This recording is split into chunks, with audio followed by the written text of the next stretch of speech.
teacher in training.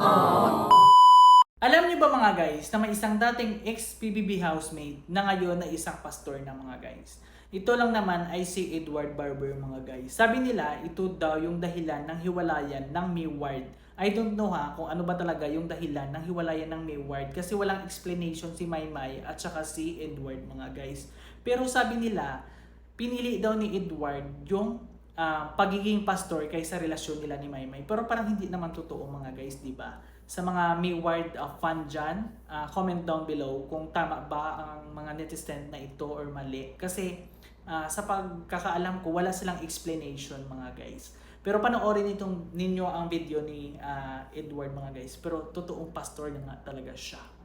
Masaya ako na nagiging pastor siya. Pero ang pogi niya mga guys, hanggang ngayon mga guys, Indrikihil na Indrikihil pa rin yung mukha niya. Pero, di ba, pinapantasya siya ni Maymay dati na si Indrikihil. Watch this video mga guys.